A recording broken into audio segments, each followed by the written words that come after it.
പറയുകയാണ്. അതിലൊന്നാമത്തെ പാഠം സംസ്കാരത്തിന്റെ കാതൽ എന്ന വിഷയത്തെക്കുറിച്ചാണ്. ഭാരതത്തെ പറ്റി പറയുമ്പോൾ പഴയ കാലത്ത്, ഏറ്റവും പഴയ കാലത്ത് ലോകരാഷ്ട്രങ്ങളൊക്കെ, ലോകത്തുള്ള ജനതയൊക്കെ ഭാരതത്തെ നോക്കിക്കണ്ടിരുന്നത് സമ്പത്തിന്റെ നാടെന്ന്. സമ്പത്തിന്റെ നാട് മാത്രമല്ല, അറിവിന്റെയും നാടായിരുന്നു ഇത്. അറിവിന്റെ നാട്. അപ്പൊ അറിവിന്റെ നാടായിരുന്നത് കൊണ്ട് തന്നെ വിദേശത്തു നിന്നൊക്കെ അന്നത്തെ കാലത്ത് ആളുകൾ ഇവിടെ വന്ന് പഠിച്ചിട്ടുണ്ട്. അപ്പൊ അതിലൊക്കെ എന്താ തെളിവ് എന്ന് ചോദിച്ചാൽ, പിത്തഗോറസ് എന്ന് പറയുന്ന ഗണിതശാസ്ത്രത്തിലെ വലിയൊരു പണ്ഡിതൻ, യവന പണ്ഡിതൻ, ഗ്രീക്ക് പണ്ഡിതൻ ഉണ്ടായിരുന്നല്ലോ. ആ ഗ്രീക്ക് പണ്ഡിതൻ എവിടെ നിന്നാണ് പഠിച്ചതെന്നറിയാമോ? നമ്മുടെ വാരാണസിയിൽ വന്ന് പഠിച്ച ആളാണ്. ഇതൊക്കെ സായിപ്പ്മാർ തന്നെ എഴുതി വെച്ചിട്ടുണ്ട് അന്നത്തെ കാലത്ത്. പക്ഷേ നമ്മളത് മനസ്സിലാക്കാൻ താമസിച്ചു. നമ്മൾക്ക് നമ്മുടെ ഇവിടെ അറിവുണ്ടായിരുന്നു. ലോകത്ത് മറ്റെങ്ങും വിശ്വവിദ്യാലയങ്ങൾ, യൂണിവേഴ്സിറ്റികൾ ഇല്ലാതിരുന്ന കാലത്ത് വിദ്യയുടെ കേന്ദ്രങ്ങൾ, സർവകലാശാലകൾ നമ്മുടെ ഭാരതത്തിലുണ്ടായിരുന്നു. തക്ഷശില, വിക്രമശില, അതുപോലെ തന്നെ കാഞ്ചി, വാരാണസി, അത് ഇങ്ങനെയല്ല അതുപോലെ നാലന്ദ, ഇങ്ങനെയുള്ള വിശ്വവിദ്യാലയങ്ങളൊക്കെ ഉണ്ടായിരുന്നതാണ് ഭാരതത്തിൽ. എവിടെ തൊട്ടാണ് ഇതിൻ്റെ തുടക്കം എന്ന് ചോദിച്ചാൽ, തുടക്കം എന്ന് പറയുന്നത് നമ്മുടെ സിന്ധു നദീതട സംസ്കാരത്തിലാണ് എന്ന് പറയും.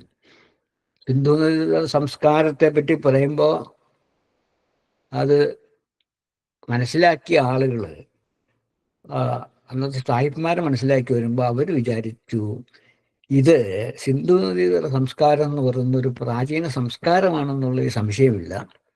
അതിനെപ്പറ്റി മനസ്സിലാക്കിയത് ഈ ഭൂമിയിൽ ഖനനം നടത്തി അവിടെ നിന്നൊക്കെ കിട്ടുമ്പോഴാണ്. അതായത് നമ്മുടെ സിന്ധു നദിയുടെ തീരത്തൊക്കെ ഖനനം നടത്തിയപ്പോൾ, പക്ഷേ ഈ ഖനനം നടത്തി ഓരോരോ സാധനങ്ങളൊക്കെ കണ്ടുപിടിച്ചു. അവിടെ ഉണ്ടാകുന്ന സംസ്കാരത്തെ പറ്റി സാമാന്യമായിട്ട് ബോധമുണ്ടായി. പക്ഷേ ഈ സംസ്കാരം എങ്ങനെ നശിച്ചു എന്നുള്ളതിനെ പറ്റി അവർക്ക് അറിഞ്ഞുകൂടാ. അപ്പോൾ അവര് സായിപ്പന്മാർ ചില സിദ്ധാന്തങ്ങളൊക്കെ അവതരിപ്പിച്ചു. അതിലൊരു സിദ്ധാന്തമായിരുന്നു, ഇങ്ങോട്ട് വന്ന ജനത, ആര്യൻ എന്നുള്ള ഒരു ജനത നേരെ ഭാരതത്തിലേക്ക് വന്നു. അവർ വരുമ്പോൾ ഇവിടെ ഒരു സംസ്കാരം ഉണ്ടായിരുന്നു. ആ സംസ്കാരം ഇവിടുത്തെ ദ്രാവിഡ സംസ്കാരമായിരുന്നു. അതാണ് അവർ പറയുന്നത്. ആ ദ്രാവിഡ സംസ്കാരത്തെ യൂറോപ്പിൽ നിന്ന് വന്ന വംശക്കാർ നശിപ്പിച്ചു എന്ന് പറയുന്നു. എന്നിട്ട് ആര്യന്മാരെന്ന് പറയുന്നത് ശ്രേഷ്ഠരാണ്, ആയുധ പ്രയോഗത്തിലൊക്കെ ഭാരതീയരെക്കാൾ മിടുക്കരായിരുന്നു. പക്ഷെ ഭാരതത്തിൽ ഉണ്ടായിരുന്നൊരു സംസ്കാരമുണ്ട്, വലിയ സംസ്കാരമായിരുന്നു. ആ സംസ്കാരത്തെ ഈ ആര്യന്മാര് നശിപ്പിച്ചു എന്ന് പറയും. പക്ഷേ ആ സിദ്ധാന്തമാണ് ആര്യൻ ആക്രമണവാദ സിദ്ധാന്തം.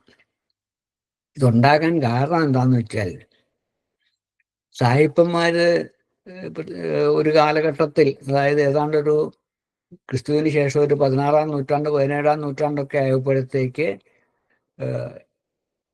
എല്ലാ ലോകത്തും ഭാരതത്തെ അന്വേഷിച്ച് വന്ന ആളുകൾ അവസാനം ഭാരതത്തിൽ എത്തിയില്ലേ, വിദേശികളൊക്കെ. കാരണം ഭാരതത്തിൽ സമ്പത്ത് കുമിഞ്ഞുകൂടിയിട്ടുണ്ട്. ഇവിടുത്തെ സമ്പത്ത് കൊണ്ടുപോകണം. പണ്ടത്തെ അറബികളും ഒക്കെ, അറബികൾ എന്ന് പറയുമ്പോൾ ഞാൻ ഉദ്ദേശിക്കുന്നത് ഇവിടെ ഇസ്ലാം ആക്രമണം ഉണ്ടാകുന്നതിന് മുൻപുള്ള കാര്യമാണ്. അന്നത്തെ കാലം, പ്രാചീന കാലത്ത് തന്നെ ഭാരതത്തില് നിന്നുള്ള വിപണി, വാണിജ്യം ഉണ്ടായിരുന്നു. ഭാരതത്തിന്റെ വസ്തുവകകൾ അവർ ദൂരെ നിന്ന് വന്ന് അറബികളൊക്കെ വന്ന് കൊണ്ടുവരുന്നു. അന്നൊന്നും അതൊക്കെ വളരെ പ്രാചീന കാലത്തിലാണ്. ഭാരതത്തിൽ നിന്ന് എന്തെല്ലാം അങ്ങോട്ട് കയറ്റുമതി ചെയ്തിരുന്നു എന്ന് നമ്മൾ മനസ്സിലാക്കുന്നത്. ചന്ദനത്തടി, തേക്ക് തടി, മയില്, ഇന്ന് വേണ്ട പല വസ്തുക്കളും ഭാരതത്തിൽ നിന്ന് വിദേശത്തേക്ക് കടത്തി കൊണ്ടുപോയി അവിടെയൊക്കെ കച്ചവടം ചെയ്തിരുന്നു. അവരിവിടെ വന്ന് കൊണ്ടുപോയിരുന്നു. ചൈന യാത്രക്കാരെ ഒക്കെ വന്ന് കൊണ്ടുപോയിരുന്നു. അതിനുള്ള പ്രത്യേകിച്ചുള്ള വഴികളും ഉണ്ടായിരുന്നു. ഭൂമി വഴിയുള്ള ഉണ്ടായിരുന്നു, കടൽ വഴിയുള്ളതുണ്ടായിരുന്നു. അതുകൊണ്ട് അവർക്കൊക്കെ ഭാരതത്തെപ്പറ്റി അന്നും അറിയാമായിരുന്നു. ഭാരതം സമ്പത്തുള്ള നാടാണ്. അപ്പോൾ യൂറോപ്പിലൊക്കെ ദാരിദ്ര്യമുള്ള നാടുകളായിരുന്നു വാസ്തവത്തിൽ അന്നത്തെ കാലത്ത്. നമ്മളിവിടെ വിദ്യ കൊണ്ട് ഉയർന്നു നിൽക്കുമ്പോഴും അതുപോലെ തന്നെ സമ്പത്ത് കൊണ്ട് ഉയർന്നു നിൽക്കുമ്പോഴും രാജാക്കന്മാർ ഭരിക്കുന്നെങ്കിലും പ്രജാതൽപരരായ രാജാക്കന്മാരായിരുന്നത് കൊണ്ട് പ്രജാഹിതേ ഹിതം രാജ്ഞ എന്നാണ് ചാണക്യൻ പറയുക. പ്രജകളുടെ ഹിതത്തിലാണ് രാജാവിൻ്റെ ഹിതം, രാജാവിൻ്റെ നന്മ. അപ്പോൾ പ്രജകൾ നന്നായാലേ രാജാവ് നന്നാവുകയുള്ളൂ. അതുകൊണ്ട് പ്രജകളെ നന്നാക്കണം എന്ന് ചിന്തിച്ചിരുന്ന രാജാക്കന്മാർ ഭരിച്ചിരുന്ന ഒരു കാലഘട്ടം. അതുകൊണ്ട് ഭാരതത്തിൽ സമ്പത്തുണ്ടായിരുന്നു. ഈ സമ്പത്താണ് പല വിദേശികളെയും ഭാരതത്തെ ആക്രമിക്കാനായിട്ട് പ്രേരിപ്പിച്ചത്. അങ്ങനെ അതുകൊണ്ട് പലരും ഭാരതത്തെ അന്വേഷിച്ചു വന്നു. അറിയാമല്ലോ, ഭാരതത്തിലേക്ക് വരാൻ വേണ്ടി എന്തെല്ലാം പാടുപെട്ടു യൂറോപ്യന്മാർ. കടന്ന് കപ്പൽ വഴി ഭാരതത്തിൽ വന്ന് പിന്നീടും വന്നു. അങ്ങനെ വന്ന് വാസ്തവത്തിൽ ഭാരതത്തിലെ ജനങ്ങളുടെ രാജാക്കന്മാരുടെ ആ ഒരു ബുദ്ധിമോശം ചില കാലത്തുണ്ടാകും. കാരണം നമ്മളൊക്കെ ആര് വന്നാലും സ്വീകരിക്കുന്ന ആളുകളാണ്. അങ്ങനെ സ്വീകരിച്ച് അവരെല്ലാം അവസാനം നമ്മളെ അടക്കി ഭരിക്കുന്ന ഒരു കാലഘട്ടത്തിലേക്ക് പോയില്ലേ. അങ്ങനെയുള്ള ഒരു കാലഘട്ടത്തിൽ ഒരു 16-ാം നൂറ്റാണ്ട് 17-ാം നൂറ്റാണ്ടൊക്കെ ആയപ്പോഴത്തേക്ക് വിദേശികൾ ഇവിടെ വന്ന് ഇവിടുത്തെ നമ്മുടെ ഭാഷയെപ്പറ്റി പഠിച്ചു. ആ ഭാഷയെപ്പറ്റി പഠിച്ചപ്പോൾ അവർക്ക് തോന്നി, ഇവിടുത്തെ ഭാഷ കണ്ടപ്പോൾ ഇത് നല്ലൊരു ഭാഷയാണ്. അപ്പോൾ അവരുടെ പല ഭാഷയിലുള്ള പല വാക്കുകളും ഇവിടുത്തെ ഭാഷകളോട് ബന്ധപ്പെട്ടിരിക്കുന്നു ഒന്ന്. പിന്നെ ഇവിടെ നല്ല സംസ്കാരമുണ്ട്. ഇത് കണ്ടപ്പോൾ അവർക്ക് ഈ ആധുനിക, അതായത് ക്രിസ്തുവിന് ശേഷം 16-ാം നൂറ്റാണ്ട് 17-ാം നൂറ്റാണ്ട് 18-ാം നൂറ്റാണ്ടിലൊക്കെ വന്ന സായിപ്പന്മാർ, വിദേശികൾ, യൂറോപ്യന്മാർക്ക് ഇതിനോട് നമ്മുടെ സംസ്കാരം വലിയൊരു സംസ്കാരമാണല്ലോ എന്ന് തോന്നി. അപ്പോൾ അവർക്ക് ഇതിനോട് ബന്ധം സ്ഥാപിക്കാനാണ് ആഗ്രഹം വന്നത്. നമ്മുടെ സംസ്കാരത്തോട് ബന്ധം സ്ഥാപിച്ചിട്ട് നമ്മുടെ സംസ്കാരമാണ് അവരുടെ സംസ്കാരത്തിനുണ്ട് ഉണ്ടായതാണെന്ന് പറയാനായിട്ടുള്ള ചിന്താഗതി വന്നു. അതിന് ഒന്ന് രണ്ട് കാരണങ്ങളുണ്ട്. ഒന്ന്, ഈ നരവംശത്തെ പറ്റി പഠിച്ച ആളുകൾ നരവംശത്തിൻ്റെ പുരാതന അവസ്ഥ എന്തായിരുന്നു, നരവംശം എവിടെ ഉണ്ടായി എന്നൊക്കെ അന്വേഷിച്ചപ്പോൾ അവർക്ക് പുരാതനമായ അവശേഷങ്ങൾ കിട്ടിയത്, അതായത് ഫോസിൽസ് ഒക്കെ കിട്ടി. മനുഷ്യരുടെ ഫോസിൽസ്, ആദ്യകാലത്തെ മനുഷ്യൻ്റെ ഫോസിൽസ് അവശേഷമൊക്കെ കിട്ടിയത് പിന്നെ ആഫ്രിക്കയിൽ നിന്നായിരുന്നു. അപ്പോൾ അവർ ആഫ്രിക്കയിൽ നിന്ന് ജനങ്ങൾ ഇങ്ങോട്ട് വന്നു, അവിടെ നിന്ന് പുറപ്പെട്ടു. എന്നിട്ട് അത് മധ്യേഷ്യ വന്നു, അവിടെ നിന്ന് യൂറോപ്പിലേക്ക് പോയി, അവിടെ നിന്ന് ഇറാൻ വരെ ഭാരതത്തിലേക്ക് വന്നു എന്നൊരു സങ്കല്പം അവരുണ്ടാക്കി തീർത്തു. മനുഷ്യൻ്റെ ഉത്പത്തി എന്ന് പറഞ്ഞാൽ ആഫ്രിക്കയിലാണ് ഉണ്ടായിരുന്നത്, പിന്നെ അവിടെ നിന്ന് പുറപ്പെട്ടതാണെന്നുള്ള ഒരു സങ്കല്പം വന്നതുകൊണ്ട് അവർക്ക് എളുപ്പമായി. അതായത് ആ വഴിക്ക് വന്ന് അവർ യൂറോപ്പിൽ വന്നു. ആ യൂറോപ്യന്മാരുടെ ഒരു സംസ്കാരം ആണ് ഇവിടെ ഭാരതത്തിലേക്ക് വളർന്നത് എന്നുള്ളൊരു സങ്കല്പം വെച്ചു. പിന്നെ വന്നിട്ട് ഈ ഭാരതത്തിൻ്റെ ഇവിടുത്തെ ജനതയുടെ മഹത്വം, അതായത് ഇവരുടെ അറിവിനെ പറ്റിയൊക്കെ നല്ല പ്രകാരം ആ നാട്ടിലൊക്കെ വന്നതുകൊണ്ട് ഹിറ്റ്ലറെ പോലുള്ള ആളുകൾ ഈ ആര്യന്മാരാണ് ഏറ്റവും വലിയ ആളുകളെ ഭാരതത്തിൽ ആര്യന്മാരെന്ന് പറയുന്ന രീതി ഉണ്ടായിരുന്നു. ആരെക്കുറിച്ച് ശ്രേഷ്ഠന്മാരെ കുറിച്ച് ആര്യൻ എന്ന് പറയുന്നു. അതുപോലെ ആര്യാവർത്തം എന്ന് പറയുന്ന ഭാഗത്തുള്ള ആളുകളെ കുറിച്ച് ആര്യൻ എന്ന് പറയും. പക്ഷെ ഇവിടുത്തെ ഭാഷയെന്ന് പറഞ്ഞാൽ സംസ്കൃതം എന്ന് പറയുന്ന ഭാഷ വെറും ആര്യാവർത്തത്തുള്ള ആളുടെ മാത്രം ആയിരുന്നില്ല. ആര്യാവർത്തം, ബ്രഹ്മാവർത്തം, മാൾവ, ഇവിടെ ഒരുപാട് സ്ഥലങ്ങൾ, ദ്രമിഡ ദേശം, ഇതൊക്കെ അവിടെ എല്ലാം പ്രചരിച്ചിരുന്ന ഭാഷയാണ് ഒരു പ്രാചീന ഭാഷ. ആദ്യകാലത്ത് അതിന് നമ്മൾ ബ്രാഹ്മി ഭാഷ എന്ന് പറയും. അതിൻ്റെ ലിപിക്കും ബ്രാഹ്മി ലിപി എന്നൊക്കെ പറയും. അപ്പോൾ ഇതിനെക്കുറിച്ചൊക്കെ ബോധം വന്ന അവർ ഹിറ്റ്ലറെ പോലുള്ള ആളുകൾ ഞങ്ങൾ ആര്യന്മാരാണ് എന്നൊരു സങ്കല്പം കൂടെ പ്രചരിപ്പിച്ചു. അതോടുകൂടി അവർ വിചാരിക്കും നമ്മളൊക്കെ ആര്യന്മാരാണ് ഭാരതത്തിലേക്ക് വന്നത്. ഇവിടെ ഭാരതത്തിൽ വന്നിട്ട് ആര്യന്മാർ വാസ്തവം ചെയ്തത് ഭാരതത്തിലെ ആളുകളെ ആക്രമിച്ച് കീഴടക്കി, എന്നിട്ട് സിന്ധു നദീതട സംസ്കാരത്തെ നശിപ്പിച്ചു എന്നൊരു സങ്കല്പം ഉണ്ടായി. പല സ്ഥലത്തും ഉത്ഖനനം നടത്തി. പരിപൂർണമാണ് ഉത്ഖനനം എന്ന് പറയാൻ പറ്റില്ല. നമ്മുടെ എക്സ്കവേഷൻസ്, ഭൂമിയിൽ കുഴിച്ചെടുത്ത് അവിടുത്തെ പുരാതന അവശിഷ്ടങ്ങളൊക്കെ കണ്ടുപിടിക്കുക എന്നുള്ള യത്നം ഒരു വന്നിട്ട് വളരെ ഒരു 200 വർഷമൊക്കെ ആയിട്ടുള്ളല്ലോ. അതിനകത്ത് വന്ന ഈ കിട്ടിയ അറിവ് വെച്ചാണ് നമ്മൾ സംസ്കാരത്തെ പറ്റി പഠിക്കുന്നത്. നമ്മുടെ മിഷേൽ ഡാനിനോ എന്ന് പറയുന്ന സാഹിബ് നമ്മുടെ അരവിന്ദ ഘോഷിൻ്റെ ഇത് ആശ്രമത്തിലൊക്കെ വന്ന് താമസിച്ച് അദ്ദേഹത്തിന് നമ്മുടെ സംസ്കാരത്തെ പറ്റി നല്ല അറിവ് കിട്ടി. അതുകൊണ്ട് അദ്ദേഹം കുറച്ചും കൂടെ ചിന്തിച്ചു. പക്ഷെ സാഹിബ്മാരെല്ലാം പറഞ്ഞുകൊണ്ടിരുന്നത് യൂറോപ്യൻ സംസ്കാരമാണ്. പക്ഷെ അതിനെപ്പറ്റി ചിന്തിക്കുന്ന ആൾക്ക് സംശയം തോന്നും.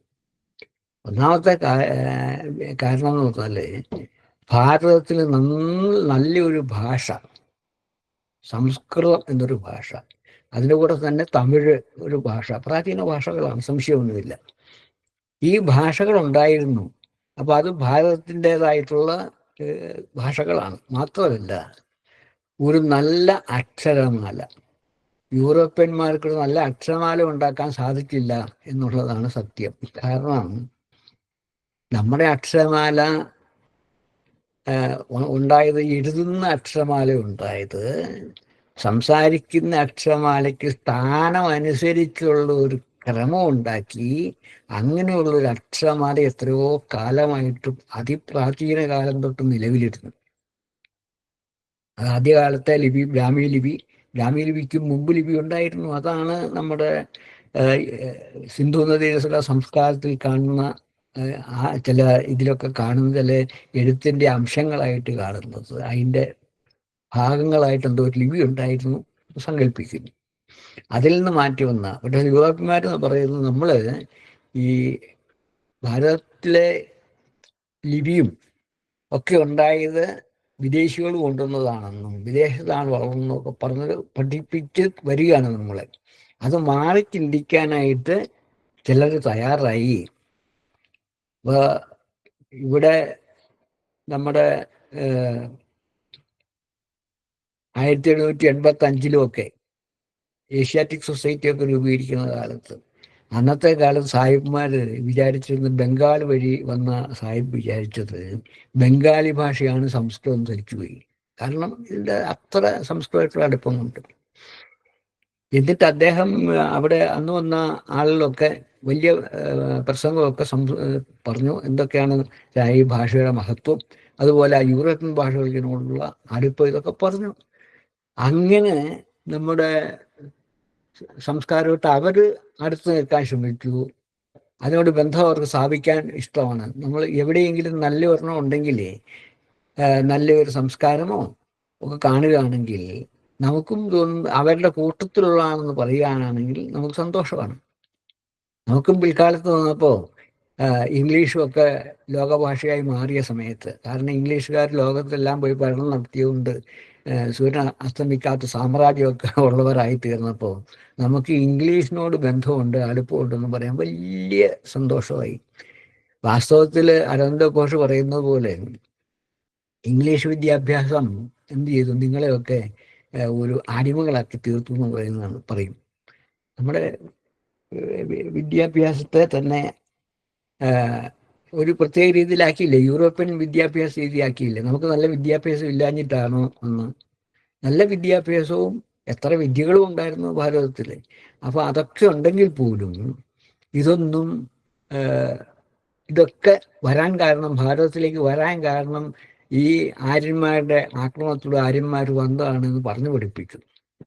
നമ്മുടെ ഭാരതീയരായ ആളുകൾക്ക് പോലും, നല്ല ദേശീയവാദികളായ ആൾക്ക് പോലും അവരുടെ അന്നത്തെ ആ പ്രചാരണത്തിൽ വീണ് ബുദ്ധി മന്ദീഭവിച്ചു എന്ന് പറയുന്നതാണ് സത്യം. വടക്കേ ഇന്ത്യക്കാർക്കൊക്കെ അപ്പോൾ ഒരു ചിന്താഗതി വന്നു, ഞങ്ങളൊക്കെ ആര്യന്മാരാണ്, ഞങ്ങളുടെ ഭാഷകളൊക്കെ ആര്യഭാഷകളാണ്. ദക്ഷിണേന്ത്യക്കാരെ എന്നിട്ട് തെറ്റിദ്ധരിപ്പിച്ചു ചെയ്യാൽ കാൽഡുവൽ തുടങ്ങിയ സാഹിബ്മാർ വന്നിട്ട് അവർക്ക് മതപ്രചാരണം ആയിരുന്നല്ലോ അവരുടെ ചിന്താഗതി. അതുകൊണ്ട് അവരാദ്യം വടക്കന്മാരെയും തെക്കന്മാരെയും തമ്മിൽ ഭിന്നിപ്പിക്കാനായിട്ട് ശ്രമിച്ചു എന്നുള്ളൊരു സത്യം. അതുകൊണ്ട് ഇവിടെയുള്ള ആളുകളൊക്കെ ഞങ്ങൾ ദ്രാവിഡരാണ്, ആര്യനിൽ നിന്ന് വ്യത്യസ്തരാണ് എന്നുള്ളൊരു ചിന്താഗതി വളർത്തിയെടുത്തു. അത് വാസ്തവത്തിൽ അതൊരു തെറ്റായ ചിന്താഗതി തന്നെയായിരുന്നു. അരവിന്ദ ഘോഷിന്റെ ചിന്താഗതി ആ രീതിക്കാണ് പോകുന്നത്. അപ്പോൾ ഇതൊക്കെ മനസ്സിലാക്കാനുള്ള ഒരു കഴിവ് ആ അടുത്ത കാലത്തായിട്ട്, അടുത്ത കാലത്ത് എന്ന് വെച്ചാൽ ഈ കഴിഞ്ഞ നൂറ്റാണ്ടിൻ്റെ ഒരു മധ്യഭാഗം തൊട്ട് ചിന്തിക്കുന്നവർക്ക് തോന്നി തുടങ്ങി ഇതൊക്കെ ശരിയാണോ അല്ലയോ. അപ്പോൾ അങ്ങനെ വന്നപ്പോൾ ആ രീതിയിൽ ചിന്തിച്ച ഒരാളാണ് ഈ മിഷേൽ ഡാനിനോ. അതുകൊണ്ടാണ് അദ്ദേഹം ഈ സംസ്കാരത്തിൻ്റെ കാതൽ എവിടെയാണുള്ളത്. വാസ്തവത്തിൽ ലോക സംസ്കാരത്തിൻ്റെ തന്നെ തുടക്കം ഭാരതത്തിലാണ്. ഇത് അംഗീകരിക്കുന്ന ആൾ ധാരാളം ഉണ്ട്. എങ്കിലും നമ്മുടെ നാട്ടുകാർ അത് അംഗീകരിക്കില്ല. കാരണം എന്താ, അവരൊക്കെ എപ്പോഴും അവരുടെ തല തിരിഞ്ഞിരിക്കുന്നത് പാശ്ചാത്യ ലോകത്തേക്കാണ് തിരിഞ്ഞിരിക്കുന്നത്. അപ്പോൾ ആ രീതിയിലാണ് നമ്മുടെ ആര്യനാക്രമണവാദത്തെ വെച്ചുകൊണ്ടിരുന്നത്. പിന്നീട് ചിന്തിക്കുന്ന ആൾ മനസ്സിലാക്കി അത് ശരിയല്ല, ഇവിടെ ആര്യനാക്രമണം ഉണ്ടായിട്ടില്ല. ഇപ്പോൾ ആര്യന്മാർ വന്നില്ല എന്നുള്ളതല്ല നമ്മൾ ചിന്തിച്ചത്, ആര്യൻ ആക്രമണം നടത്തിയിട്ടില്ല. പക്ഷെ ആര്യനാക്രമണവാദത്തെ ഖണ്ഡിച്ചുകൊണ്ട് പല പുസ്തകങ്ങളും ഭരത് പാണ്ഡെ തുടങ്ങിയ ആളുകൾ ഗംഭീരമായിട്ട് പ്രഭാഷണമൊക്കെ നടത്തി, പലർക്കും സഞ്ചരിച്ച് പ്രഭാഷണം നടത്തി പുസ്തകങ്ങളൊക്കെ രചിച്ചു.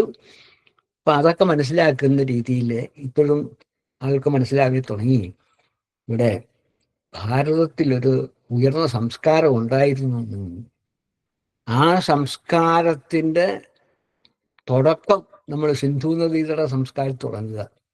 എന്നിട്ട് സിന്ധു നദീതട സംസ്കാരത്തെ ആരും നശിപ്പിച്ചതല്ല, നമ്മൾ അറിയേണ്ട പല കാര്യങ്ങളുണ്ട്. ഒന്ന്, ഈ ഹിമാലയം പോലും ഉണ്ടായത് ഒരു ഭൂമിയിലുള്ള വലിയൊരു ചലനം കൊണ്ടാണ്, ഭൂസ്ഖലനം കൊണ്ടുണ്ടായതാണ്. അപ്പൊ എന്തെല്ലാം ഭൂമിക്കടിയിലേക്ക് പോയി.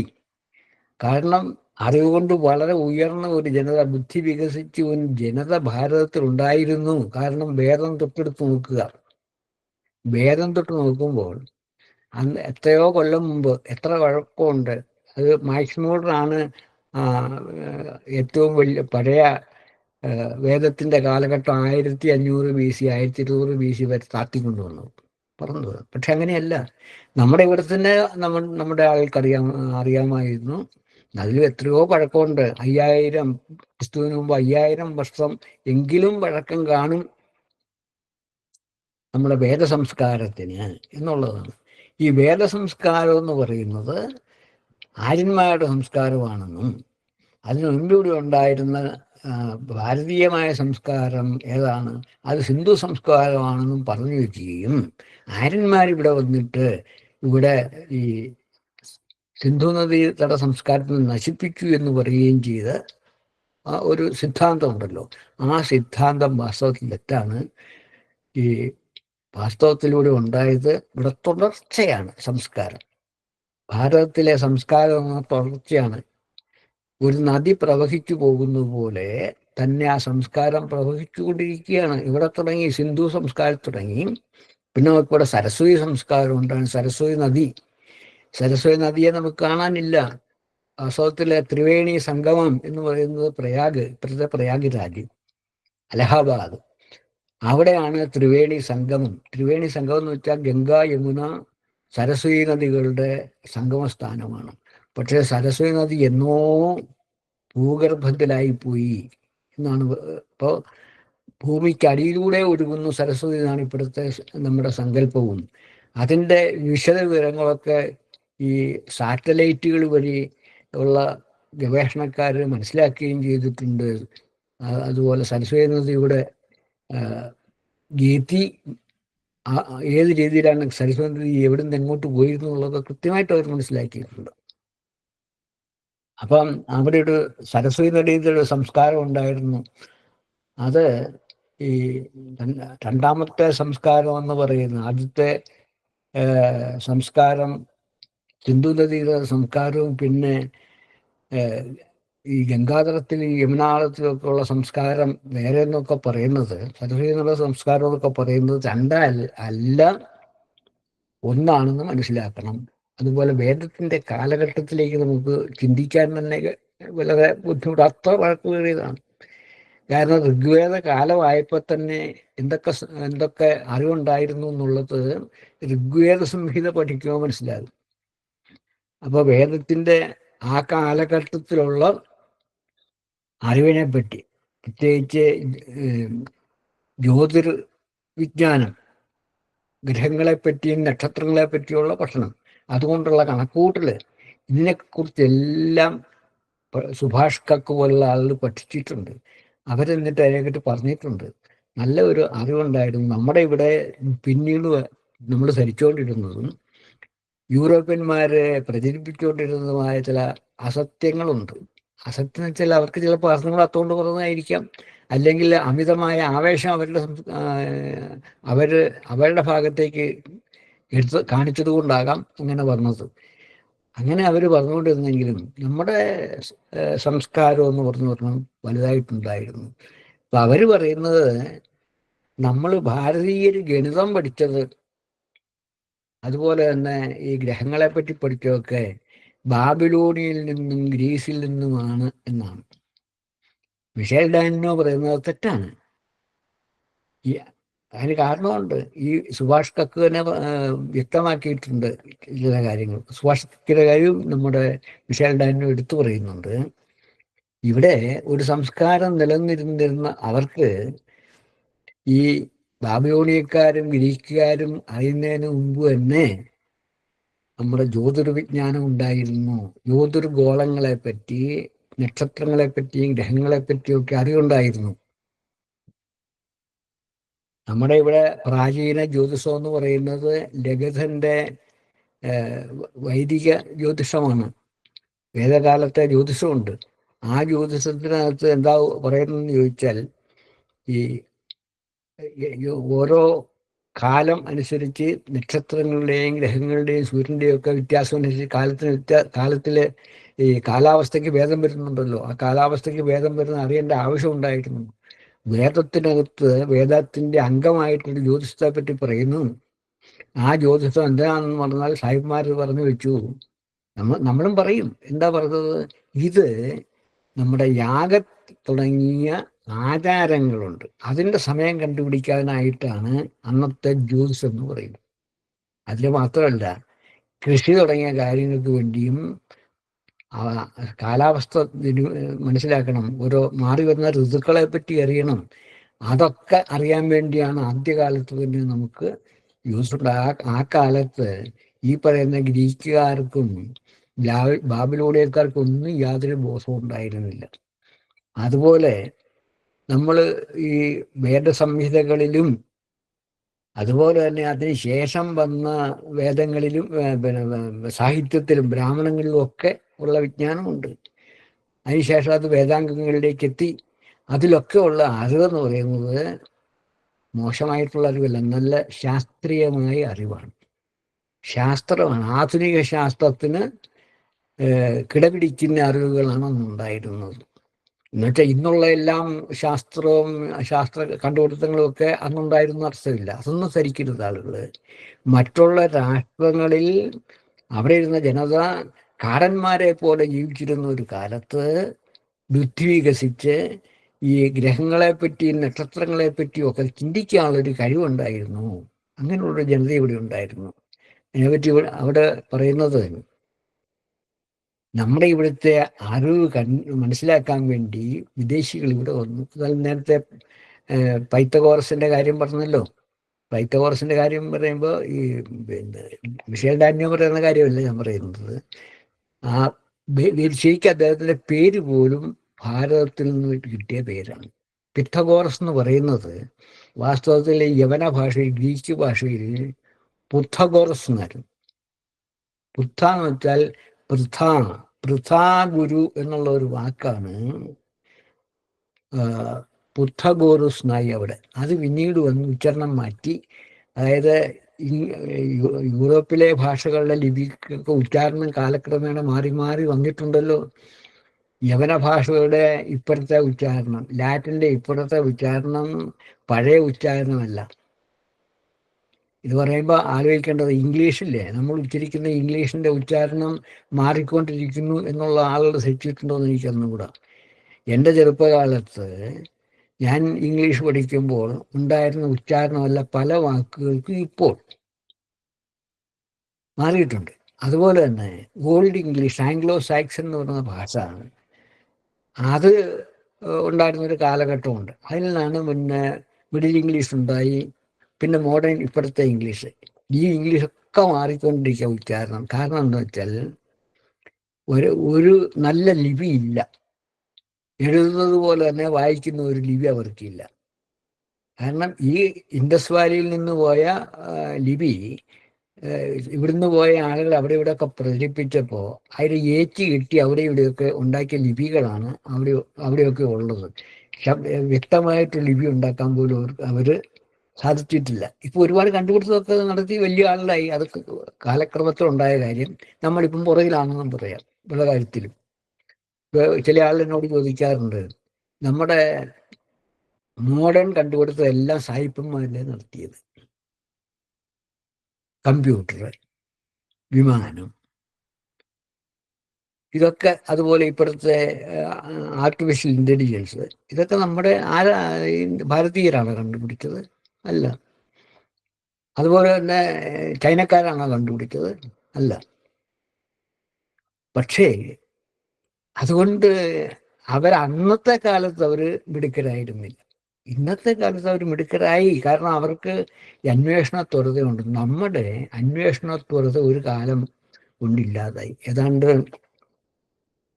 സാഹിബ്മാർ നമ്മുടെ ഭാരതത്തിൽ കയറി ഇറങ്ങി ഭരണം കൈയാളാൻ തുടങ്ങിയതിന് ശേഷം ഒരു മാറ്റം ഉണ്ടായി. ആ മാറ്റം കൊണ്ടാണ് നമ്മുടെ ചിന്തിക്കുന്ന ജനത ചിന്തിക്കാത്ത ജനതയായിട്ട് മാറി. ഏതാണ്ട് ക്രിസ്തുവിന് ശേഷം ഒരു 1600 ആണ്ട് വരെ ശാസ്ത്ര രംഗത്ത് പോലും, അതായത് ഗണിതം, സയൻസ്, ഇതിലെല്ലാം ഭാരതമായിരുന്നു മുൻപിൽ. പക്ഷെ അതിനുശേഷം ഭാരതം പുറകോട്ട് പോകാൻ തുടങ്ങി.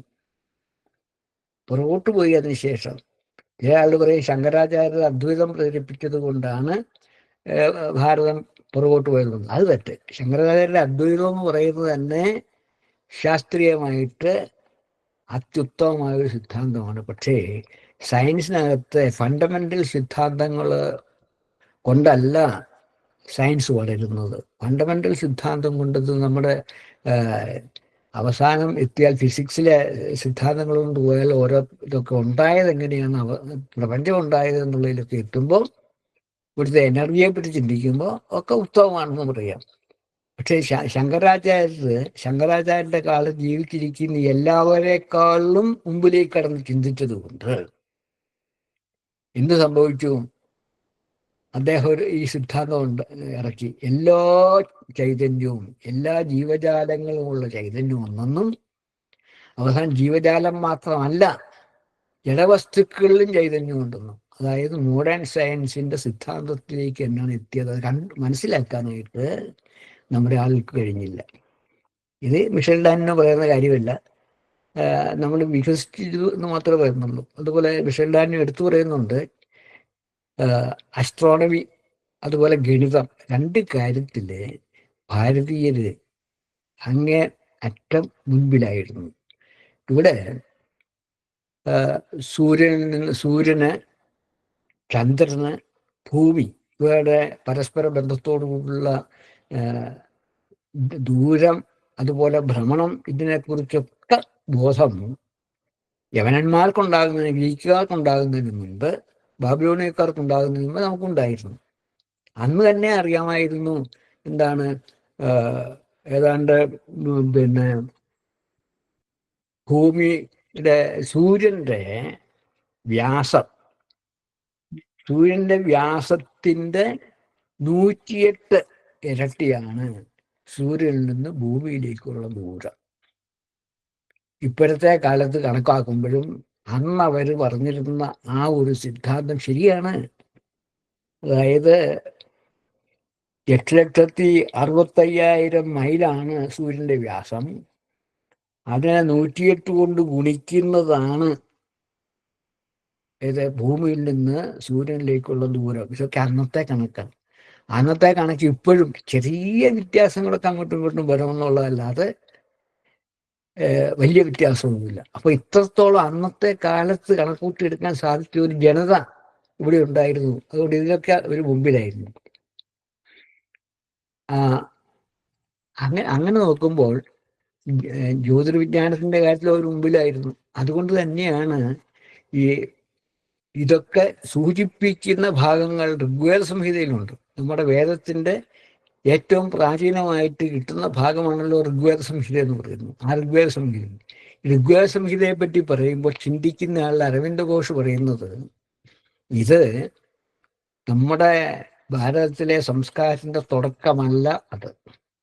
അത് പ്രാചീന സംസ്കാരത്തിൻ്റെ അവസാന കാലഘട്ടം എന്ന് കണക്കാക്കി. വേദ സംസ്കാരത്തിൻ്റെ അവസാന കാലഘട്ടം, അങ്ങനെയുള്ള ഒരെണ്ണത്തിൻ്റെ ഒരു വലിയ വിജ്ഞാനത്തിൻ്റെ അവസാന കാലഘട്ടമാണ്. അതിന് മുൻപുണ്ടായിരുന്നു എത്രയോ കൊല്ലം പഴക്കം, എത്ര കൊല്ലത്തോളം പഴക്കമുണ്ട്. അപ്പം ഒരുപാട് പഴക്കമുണ്ട്. ഇപ്പം ലോകത്ത് മനുഷ്യരുണ്ടായിട്ട് ഒരു 3 ലക്ഷം വർഷമായി എന്നാണ് ഇപ്പോഴത്തെ ശാസ്ത്രകാരന്മാർ കണക്കാക്കുന്നത്. 3 ലക്ഷം വർഷം. ചില ആളുകൾ പറയും 2 ലക്ഷം വർഷം എന്നൊക്കെ പറയും. അത് കഴിഞ്ഞ് ഇത്രയും കാലം വന്നില്ലേ? അത്രയും കാലമുള്ള വളർച്ചയ്ക്കകത്ത് എന്തെല്ലാം സംഭവിച്ചിരുന്നു. നമ്മളിപ്പോൾ അറിയുന്നത് ഋഗ്വേദ കാലം തൊട്ട് നമുക്കറിയാൻ സാധിക്കുന്നുള്ളൂ. എങ്കിലും അതിനു മുൻപ് എത്രയോ ഉണ്ടായിരുന്നു. എന്തെല്ലാം മാറ്റം ഭാരതത്തിൽ വന്നു, ഭാരതത്തിൽ മാത്രം ലോകത്ത് മുഴുവൻ വന്നു, ഇതൊക്കെ നമ്മൾ അറിയുന്നുണ്ട് ഇല്ല. അപ്പോൾ അന്ന് ഇതുപോലെ കണക്കാക്കാൻ സാധിച്ചു. അതുപോലെ നമ്മുടെ ഒരു സംസ്കാരം ഉണ്ടായിരുന്നു. ആ സംസ്കാരത്തെ പറ്റി നമ്മൾ മനസ്സിലാക്കുന്നു. അതുപോലെ തന്നെ നമ്മുടെ ഇവിടെ ഈ ഭാഷാ ഗവേഷകരുണ്ട്. ഭാഷാ ഗവേഷകരെന്ന് പറഞ്ഞാൽ ലിംഗ്വിസ്റ്റിക് സയൻസ് ഉണ്ടായി. അവരാണ് ഭാഷകളെ പറ്റി പഠിക്കാൻ തുടങ്ങുന്നത്. ഇതെന്നാ തുടങ്ങിയതെന്ന് ചോദിച്ചാൽ 18-ാം നൂറ്റാണ്ടിലാണ് ഭാഷകളെ പറ്റി നല്ല ഗൗരവത്തോടു കൂടി പഠിക്കാൻ തുടങ്ങുന്നത് യൂറോപ്യന്മാർ. അന്ന് യൂറോപ്യന്മാർ സംസ്കൃതം പഠിച്ച് സംസ്കൃത വ്യാകരണവുമായിട്ട് ബന്ധപ്പെട്ടപ്പോഴാണ് അവർക്ക് മനസ്സിലാക്കേണ്ടി വന്നത് ഇവിടെ ഭാരതത്തിലെ ഭാഷ വളരെ വികസിച്ചതാണ്. പാണിനിയുടെ വ്യാകരണമുണ്ട്.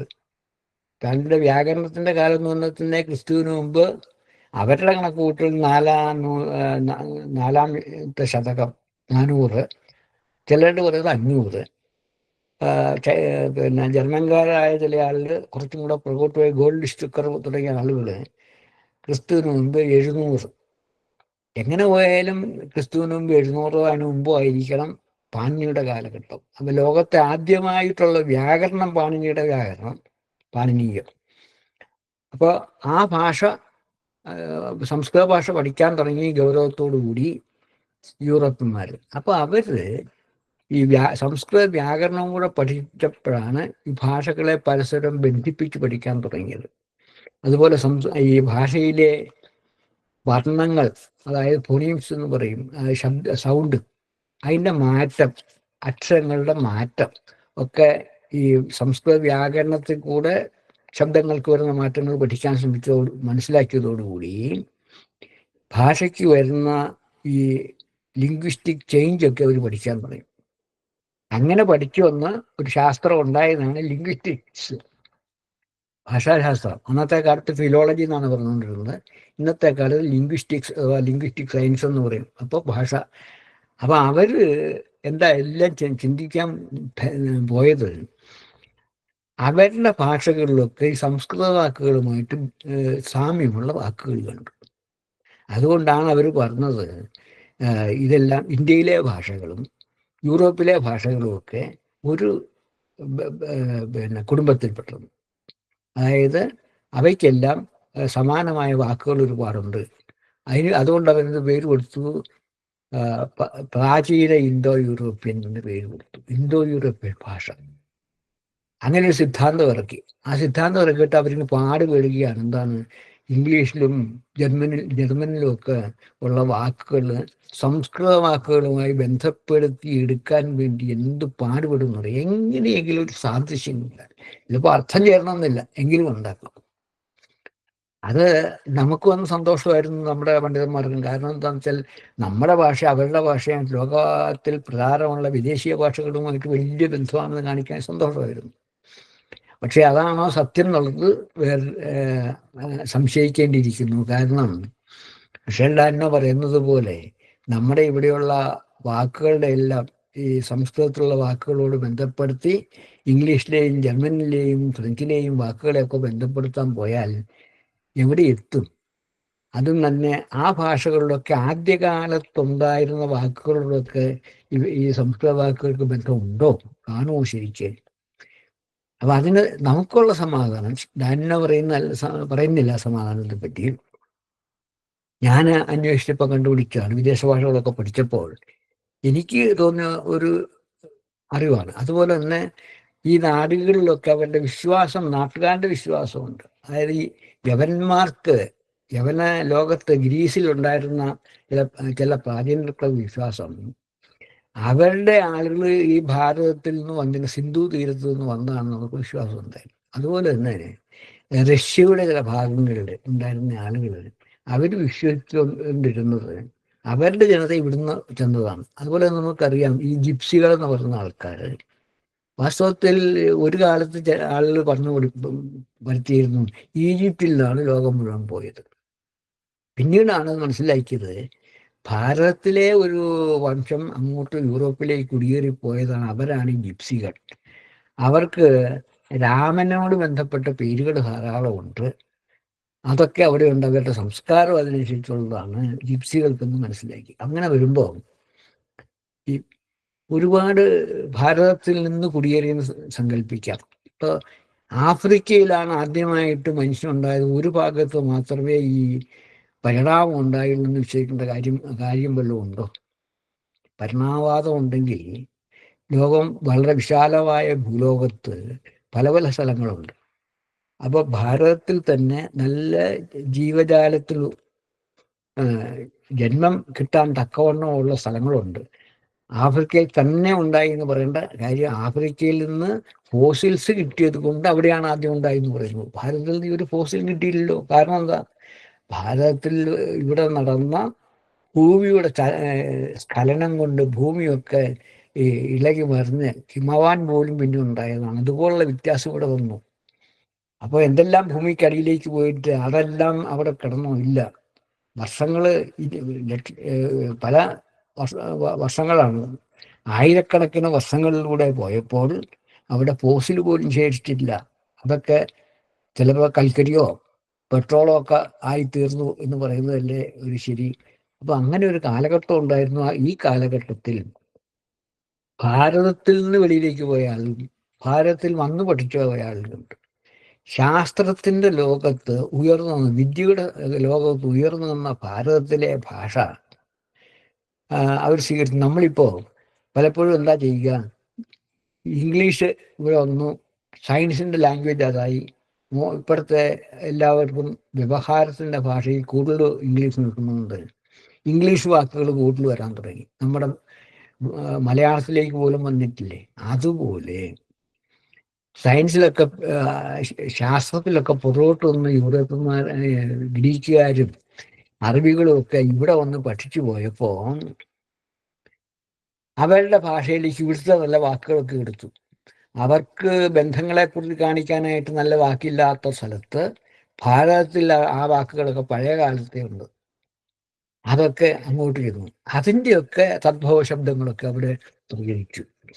യവന്മാരുടെ വിശേഷം എന്താണെന്ന് വെച്ചാൽ, അവരെപ്പറ്റി നമ്മുടെ വരാഹമിഹിരം പറയുന്നത് മ്ലേച്ഛാസ്തു യമന കിന്തു ശാസ്ത്രം തേഷു ശാസ്ത്രം പ്രതിഷ്ഠിത. അവരിൽ ശാസ്ത്രം ഉറച്ചു നിൽക്കുന്നു. കാരണം അവരിവിടെ വന്നൊക്കെ പഠിച്ച് പിന്നീട് പോയിട്ട് അവരിൽ ശാസ്ത്രം ഉറച്ചു. അപ്പൊ അങ്ങനെയുള്ള ശാസ്ത്രത്തിൻ്റെ ഒരു ഇവിടുന്ന് വാഹകരായിട്ട് അറബികൾ ഉണ്ടായിരുന്ന പോലെ തന്നെ ഭാരതത്തിലുള്ള അറബികൾ ഒരുപാട് ശാസ്ത്രത്തെ വിദേശത്ത് പ്രചരിപ്പിച്ചിട്ടുണ്ട്. അതുപോലെ തന്നെ ഗ്രീക്കുകാർ. ഗ്രീക്കുകാരുടെ ഒരു കൂട്ടർ ഈ ഭാരതത്തിൽ നിന്ന് പോയവർ തന്നെയാണ്. അവരവിടെ പോയിട്ട് അവിടെ നിന്ന് പിന്നെ ഈ ഭാരതത്തിൽ നിന്ന് പഠിച്ചവരാണ് പിത്തഗോറസിനെ പോലുള്ളവർ. അപ്പൊ അങ്ങനെയൊക്കെ പഠിച്ചിട്ട് ഇവിടുത്തെ ശാസ്ത്രങ്ങളൊക്കെ അവിടെ ചെന്നപ്പോൾ ഇവിടുത്തെ വാക്കുകൾ അവിടെ ചെന്നു, അവരുടെ ഭാഷയിലോട്ട് വന്നു. അതിനുശേഷം ലാത്തീന ഭാഷ വന്നപ്പോൾ ലാത്തീന ഭാഷയ്ക്കും ഗ്രീക്കും കൂടെ അങ്ങോട്ട് കൊടുക്കൽ വാങ്ങലുകളുണ്ടായി. അങ്ങനെ അതിലേക്കും വന്നു. അതുവഴിക്ക് മറ്റ് യൂറോപ്പിലുള്ള ഭാഷകളിലൊക്കെ ഈ സംസ്കൃത വാക്കുകൾ കടന്നുകൂടി. അതുകൊണ്ടാണ് അവിടെയൊക്കെ നമ്മുടെ ഇതിനോട് ഭ്രാത എന്ന് പറയുന്നു, ബ്രദർ എന്നുള്ള വാക്ക് അവിടെ ഉണ്ടായി, പിതാ എന്ന് പറയുന്നു, ഫാദർ എന്നുള്ള വാക്ക്, അടുത്തടുത്ത വാക്കുകൾ ഉണ്ടാകാൻ കാരണം, സമാനമായ വാക്കുകൾ ഉണ്ടാകാൻ കാരണം ഇങ്ങനെയൊക്കെ ഉണ്ട് എന്നുള്ളതാണൊരു. അതിനെക്കുറിച്ച് ഇപ്പോഴും ആളുകൾ പറഞ്ഞാൽ സമ്മതിക്കില്ല, നമ്മുടെ ആൾക്കാർ സമ്മതിക്കില്ല. നമ്മുടെ ആളുകൾ ഇപ്പോഴും ധരിച്ചുകൊണ്ടിരിക്കുന്നത് ഒരേ ഒരു രീതിയിലാണ്. ആഫ്രിക്കയിലുണ്ടായ ആളുകൾ അവിടെ നിന്ന് വന്നിട്ട് മധ്യധരണ്യായി കടലിൻ്റെ സമയത്ത് പോയി, അവിടെ നിന്ന് യൂറോപ്പിലേക്ക് പോയി, അവിടെ നിന്ന് ഭാരതത്തിലേക്ക് പോയി. ഈ ഒറ്റ ഒരു ചിന്താഗതി. ഈ പരിണാമം വരാമെങ്കിൽ പരിണാമം വളർന്നത് മാത്രം വരണമെന്നുണ്ടോ ഇല്ലയോ എന്നുള്ളത് ചിന്തിക്കണം. ഇത് ഡാനിനോ ഇത് പറയുന്നില്ല, മിഷേൽ ഡാനിനോ ഇത് പറയുന്നില്ല, ഞാൻ പറയുകയാണിത്. അപ്പൊ മിഷേൽ ഡാനിനോ പറയുന്നുണ്ട്, ഇവര് പറയുന്ന ഇന്തോ യൂറോപ്യൻ ഭാഷാ ഗോത്രം എന്നുള്ളത് ആ ഒരു സിദ്ധാന്തം തെറ്റാണ് അദ്ദേഹം പറയുന്നത്. തെറ്റെന്ന് മാത്രമല്ല, ഈ ഭാഷയുടെ, അതായത് നമ്മുടെ ഈ പറയുന്ന ഭാഷകളുടെ എല്ലാം ഉത്പത്തി സ്ഥാനം ഒരു പക്ഷേ ഭാരതത്തിലായിരിക്കും. അതിനെ നിങ്ങൾ വേണമെങ്കിൽ ഈ പ്രാചീന ആര്യഭാഷ എന്ന് പറയുന്നു ചില ആളുകൾ, അതും വേണോ, പ്രാചീന ദ്രാവിഡ ഭാഷ എന്ന് പറഞ്ഞാൽ പോരെ. കാരണം എന്ന് വെച്ചാൽ ദ്രാവിഡ ഭാഷകളുടെയും ആര്യഭാഷകളുടെയും ഉത്പത്തിക്ക് കാരണമായൊരു പ്രാചീന ഭാഷ ഇവിടെ നിലനിന്നിരുന്നു. അതിൻ്റെ വികാസം വന്നപ്പോഴാണ് ഇവിടെ ബ്രാഹ്മിയായത്, ഭാഷ ലിപി ബ്രാഹ്മിയായത്. അതിൽ നിന്ന് വന്നിട്ടാണ് ആ ബ്രാഹ്മി ലിപി എല്ലായിടത്തേക്കും പ്രചരിച്ചതിൽ നിന്നാണ് ലോകത്തുള്ള ലിപികളൊക്കെ ഉണ്ടായതാണെന്ന് പറയുന്നത്. ഇവിടെ ചൈനക്കാരുടെ ലിപി വേറെ, അവരൊക്കെ വേറെ രീതിയിൽപ്പെടുന്നതാണ്. ചൈന, അതുപോലെ തന്നെ ജപ്പാനൊക്കെ വേറെ. പക്ഷേ യൂറോപ്പിൽ ഉള്ള ഭാഷകളുടെ ഒക്കെ ലിപി വന്നതിൻ്റെ ആ ഒരു ലിപി ഉണ്ടാകാൻ കാരണം നമ്മുടെ ലിപി അവർ പഠിച്ചതിന് ശേഷം അതിൽ നിന്ന് ചിലതൊക്കെ സ്വീകരിച്ച് ലിപി ഉണ്ടാക്കിയതുകൊണ്ടാണ് എന്നാണ് മിഷേൽ ഡാനിയുടെ അഭിപ്രായം. അപ്പൊ നമുക്കങ്ങനെ ഉണ്ടായിരുന്നു. ഇതുപോലെ ഭാഷയെന്ന് പറഞ്ഞാൽ ഭാഷ നമുക്ക് അത് അരവിന്ദ ഘോഷിന്റെ സിദ്ധാന്തത്തിൽ നിന്ന് ജനിച്ചത് തന്നെ ആണ് ഈ ഒരു രീതി എന്ന് ഞാൻ വിചാരിക്കുന്നു, ഡാനിനോയുടെ സിദ്ധാന്തം. കാരണം ഡാനിനോ അരവിന്ദാശ്രമത്തിലൊക്കെ താമസിച്ച് ഇതൊക്കെ പഠിച്ചത് കാര്യങ്ങളൊക്കെ മനസ്സിലാക്കുന്ന ആളായതുകൊണ്ട് അരവിന്ദ ഘോഷിന്റെ ഒരു സിദ്ധാന്തമുണ്ട്. അപ്പൊ അരവിന്ദ ഘോഷ് അദ്ദേഹം ആര്യൻ ഭാഷ എന്നാണ് സംസാരിച്ചത്. കാരണം ആ രീതിയിലാണല്ലോ യൂറോപ്പിൽ നിന്ന് ഇങ്ങോട്ടൊന്നും എല്ലാവരും പഠിച്ചത്.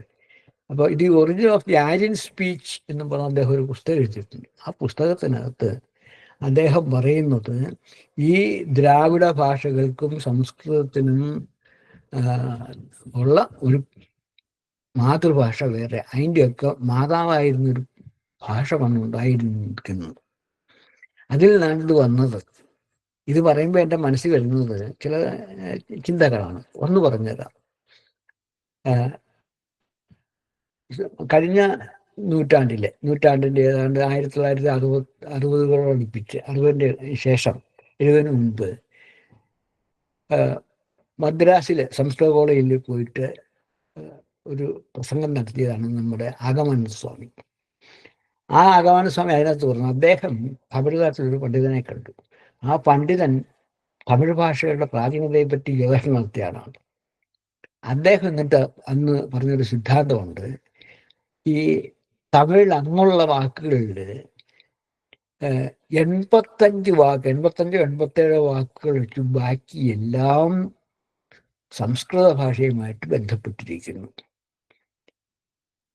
അപ്പോൾ അതിൻ്റെ അർത്ഥം എന്താ? ബാക്കിയുള്ളതൊക്കെ ഒന്നുകിൽ സംസ്കൃതത്തിൽ നിന്ന് തത്സമമായിട്ട് വന്നു. തത്സമം എന്ന് വെച്ചാൽ സംസ്കൃതത്തിലുള്ള വാക്ക് അതുപോലെ തന്നെ വേറൊരു വാക്കിൽ നിന്ന് തത്സമം. പിന്നെ തത്ഭവങ്ങളുണ്ട്, അതിൽ നിന്നുണ്ടായി മാറ്റം വന്നു. ഇപ്പോൾ ലോകത്തൊക്കെ ഇപ്പൊ തന്നെ നമുക്കറിയാമല്ലോ വാക്കുകളുടെ പ്രയോഗത്തിൽ മാറ്റം വരുന്ന രീതി. കുറെ കാലം കൊണ്ട് മാറ്റം വരും, ഉച്ചാരണത്തിൽ മാറ്റം വരും. അങ്ങനെ മാറ്റം വന്ന് എന്നാൽ നമുക്ക് അതിൽ നിന്ന് വന്നതെന്ന് മനസ്സിലാകുന്ന ഈ തദ്ഭവം എന്ന് പറയാം. ഈ തദ്ഭവ വാക്കുകളും ഉണ്ട്. അതെങ്ങനെ വന്നെന്ന് വെച്ചാൽ സംസ്കൃതത്തിൽ നിന്ന് പ്രാകൃതം ഉണ്ടായി. സംസ്കൃതം എന്ന് വെച്ചാൽ ഇപ്പോൾ ആളുകളുടെ പ്രാകൃതത്തിലല്ലേ സംസ്കൃതം ഉണ്ടായെന്ന് പറയുന്നത് നമ്മൾ കേട്ടിട്ടുണ്ട്. അതിന് കാരണം എന്തോ ഒരു പ്രാചീന ഭാഷ, അത്ര വികസിക്കാത്ത ഒരു ഭാഷയിൽ നിന്ന് സംസ്കൃതം ഉണ്ടായത്. അത് സത്യമാണല്ലോ. ഒരു വലിയ വികസിക്കാത്ത ഭാഷയിൽ നിന്നാണ് വേദത്തിൻ്റെ ഭാഷ ഉണ്ടായത്. വേദത്തിൻ്റെ ഭാഷയിൽ നിന്ന് വികസിച്ചാണ് സംസ്കൃതം ഉണ്ടായത്. ഈ സംസ്കൃതം ഉണ്ടാകുന്ന കാലഘട്ടത്തിൽ തന്നെ നമുക്ക് ഇപ്പോൾ അറിയുന്ന പ്രാകൃത ഭാഷകളൊക്കെ കുറച്ച് വികസിച്ചു വന്നു. അതായത് മാഗസിയും പാലിയും ഒക്കെ വികസിച്ചു വന്നു. ബുദ്ധൻ്റെ ഭാഷ പാലി. പക്ഷേ ഈ ഭാഷയ്ക്കൊക്കെ സംസ്കൃതം നല്ല അടുപ്പമാണ്. അപ്പൊ ആ ഭാഷ ആ പ്രാകൃതത്തിൽ നിന്നൊന്നുമല്ല സംസ്കൃതം ഉണ്ടായത്. അങ്ങനെ പറഞ്ഞ് പഠിപ്പിക്കുന്ന ആളുകളുണ്ട്. ഈ പാലി തുടങ്ങിയ പ്രാകൃത ഭാഷകളിലാണ് സംസ്കൃതം ഉണ്ടായതെന്ന് പറഞ്ഞ് പഠിപ്പിക്കുന്നുണ്ട്. തെറ്റാണത്. അതിൽ നല്ല ഉണ്ടായത് ശരിക്കും പറഞ്ഞാൽ വേദങ്ങളുടെ ഭാഷ, വൈദിക സംസ്കൃതം നമ്മൾ പറയും, അതിൽ നിന്നുണ്ടായി എന്ന് പറയുന്നതാണ് ഈ സംസ്കൃതവും അതുപോലെ തന്നെ ഈ പ്രാകൃത ഭാഷകളും ഒക്കെ. അപ്പൊ അങ്ങനെ വന്നിട്ട് പ്രാകൃതത്തിൽ കൂടെ വന്ന വാക്കുകൾ തമിഴ് ഭാഷയിലും ഉണ്ട്. അതുകൊണ്ട് തമിഴ് ഭാഷയിൽ അദ്ദേഹം പറഞ്ഞ തമിഴ് പണ്ഡിതൻ പറഞ്ഞത് 85 വാക്കുകൾ ഒഴിച്ച് ബാക്കി എല്ലാ തമിഴ് വാക്കുകളും സംസ്കൃതവുമായിട്ട് ബന്ധപ്പെട്ട് സംസ്കൃതത്തിൽ നിന്ന് വന്ന വാക്കുകൾ തന്നെയാണ്. ഒന്നുകിൽ നേരിട്ട് അല്ലെങ്കിൽ പ്രാകൃതം വഴിക്ക് വന്നതാണ് എന്ന് പറയുന്നത് നമുക്ക് സ്വീകരിക്കാം. അത് സ്വീകരിക്കാൻ പലരും തയ്യാറല്ല. കാരണം തമിഴ് വേറെയാണ് എന്ന് പറഞ്ഞ് പഠിപ്പിച്ചു പോയി കാൽഡുവൽ തുടങ്ങിയ ആളുകൾ. അതിലങ്ങ് വിശ്വസിച്ചിരിക്കുകയാണ്. ഇപ്പോൾ ഡാനിനോ പറയുന്ന സിദ്ധാന്തം അനുസരിച്ചാണെങ്കിൽ നമ്മുടെ ഈ ഭാഷയൊക്കെ വാസ്തവത്തിൽ ഈ ആദി ദ്രാവിഡ ഭാഷ എന്ന് പറയാം. അത് ചട്ടമ്പിസ്വാമികളുടെ, ഡാനിനോ പറയുന്ന കാര്യമല്ല, ചട്ടമ്പിസ്വാമികൾ പറഞ്ഞിട്ടുണ്ട്. അദ്ദേഹം ആദിഭാഷയെക്കുറിച്ച് പറഞ്ഞു. ആദിഭാഷ അദ്ദേഹം പറഞ്ഞ അവസാനം തമിഴിൻ്റെ ഒരു മൂലരൂപമാണ് എന്നാണ് അദ്ദേഹം പറഞ്ഞത്. അരവിന്ദ ഘോഷ് പറയുന്നത് തമിഴിനും സംസ്കൃതത്തിനുമൊക്കെ മൂലഭൂതമായിട്ടുള്ളൊരു ഭാഷ ഉണ്ടായിരുന്നു എന്നാണ് പറയുന്നത്. അപ്പോൾ ഏതായാലും ഭാരതത്തിലുള്ള ഭാഷകൾക്കൊരു പ്രത്യേകതയുണ്ട്. അത് നമുക്കെല്ലാം നോക്കിയാൽ, അതായത് വാക്യഘടന എടുത്തു നോക്കിയാൽ യൂറോപ്യൻ ഭാഷകൾക്കെല്ലാം ഒരു പ്രത്യേക രീതിയാണ്. സബ്ജക്റ്റ്, വെർബ്, ഓബ്ജക്റ്റിന് പോകും. നമുക്കങ്ങനെയല്ലല്ലോ. നമുക്ക് മിക്കവാറും കർത്താവ്, കർമ്മം, ക്രിയ. അവിടെയാണെങ്കിൽ കർത്താവ്, ക്രിയ, കർമ്മം, ആ രീതിയിലൊക്കെയാണ് പോകും. ഇവിടെ പിന്നെ ഇത് കൃത്യമായിട്ട് നമുക്ക് കർത്താവും കർമ്മവും ഇന്ന സ്ഥലത്ത് തന്നെ വേണമെന്ന് നിർബന്ധവുമില്ല നമ്മുടെ ഭാരതത്തിലെ ഭാഷകൾക്ക്. ആ ഒരു വ്യത്യാസവും ആ ഒരു രീതിയുണ്ട്. അതെല്ലാം ഭാരതത്തിലെ ഭാഷകൾക്ക്, ഭാരതത്തിലെ മിക്കവാറും ഭാഷകൾക്കെല്ലാം, തമിഴിനാണെങ്കിലും തെലുങ്കിനാണെങ്കിലും മലയാളത്തിലാണെങ്കിലും കന്നഡയ്ക്കാണെങ്കിലും ഹിന്ദിക്കാണെങ്കിലും എല്ലാം തുല്യം. ഇപ്പോൾ വന്നിട്ടിപ്പം നമുക്ക്, ഞാൻ പറയുകയാണ്, ഹിന്ദി ഭാഷ കേൾക്കുമ്പോഴാണ് സംസ്കൃതത്തോട് ബന്ധമില്ലാത്ത ഭാഷ എന്ന് തോന്നുന്നു. തമിഴ് പോലും കേൾക്കുമ്പോൾ, തമിഴിനകത്ത് ഉപയോഗിക്കുന്ന പല വാക്കുകളും കേൾക്കുമ്പോൾ അവർ അതിൻ്റെ ഉച്ചാരണത്തിൽ ചെറിയ ചെറിയ തേയ്മാനം വരുത്തി എങ്കിലും കേൾക്കുമ്പോഴും സംസ്കൃതത്തോട് ബന്ധമുണ്ടെന്ന് തോന്നുന്നു. ഹിന്ദിയിൽ പുതുതായിട്ടുള്ള വാക്കുകൾ എന്താ കാരണം? പല വാക്കുകളെയും നമ്മൾ സംസ്കൃത വാക്കുകളെ അവഗണിച്ചതിൻ്റെ ഫലമായിട്ട് ഹിന്ദി വാക്കുകൾ കൂടുതലായിട്ട് സ്വീകരിക്കാൻ തുടങ്ങി. അല്ല, ഹിന്ദി വാക്കുകളില്ല, അറബി വാക്കുകളും പേർഷ്യൻ വാക്കുകളും കൂടുതലായിട്ട്. നല്ല സംസ്കൃത വാക്കുകൾ ഉള്ള സമയത്ത് തന്നെ ആ സംസ്കൃത വാക്കുകളെ പറ്റി ഉപേക്ഷിച്ച് ഈ വാക്കുകൾ സ്വീകരിക്കാൻ കാരണം, അതിനൊരു കാരണമുണ്ട്. നമ്മുടെ ഹിന്ദി സിനിമകളൊക്കെ പാകിസ്ഥാനിൽ പ്രിയമാണ്. അപ്പോൾ പാകിസ്ഥാൻകാർക്ക് എളുപ്പത്തിൽ മനസ്സിലാകുന്ന വാക്കുകൾ അവിടെ നിന്ന് അറബിയിൽ നിന്നുള്ള വാക്കുകൾ ഇങ്ങോട്ട് എടുത്തു വെച്ച് ഇവിടെ നല്ല വാക്കൊക്കെ ഉള്ളപ്പം അന്താസ, ഇന്ദക്കാം ഇങ്ങനത്തെ ഉള്ള വാക്കുകൾ എന്ന് ചേർത്തിട്ടാൽ ഹിന്ദി സിനിമയ്ക്ക് പ്രചാരം കിട്ടി കാശുണ്ടാകുകയുള്ളൂ എന്ന് ബോളിവുഡുകാർ ധരിച്ച് അവർക്ക് അതിന് പ്രയോജനം ഉണ്ടായെന്ന് വെച്ചു. അങ്ങനെ വന്ന് ഹിന്ദിയിൽ വന്നു. ഇപ്പൊ എന്താ, അമിതമായിട്ട് ഈ വാക്കുകളെല്ലാം ഒന്ന് പ്രചാരത്തിലായി. ഇപ്പൊ അതൊക്കെയാണ് പ്രചാരം അധികവും. അപ്പൊ സംസ്കൃതത്തോട് അകന്നു നിൽക്കുന്ന ഭാഷയായിട്ടാണ് ഹിന്ദി ഇപ്പൊ തോന്നുന്നത്. അങ്ങനെ പോലും വന്നുപോയി. അപ്പൊ അതിനേക്കാൾ എളുപ്പം നമ്മുടെ ദ്രാവിഡ ഭാഷകൾക്ക് സംസ്കൃതത്തോടുണ്ട് എന്ന് നമുക്ക് തോന്നും. പക്ഷെ എല്ലാവരും പറയുന്നത് ഹിന്ദി സംസ്കൃതത്തോടും നിന്നാണ്. സത്യമാണ്, വന്നതാണ്. പക്ഷെ എന്ത് ചെയ്യാം, ഒരുപാട് മറ്റു വാക്കുകൾ കടത്തിവിട്ട് അങ്ങനെയായിപ്പോയി.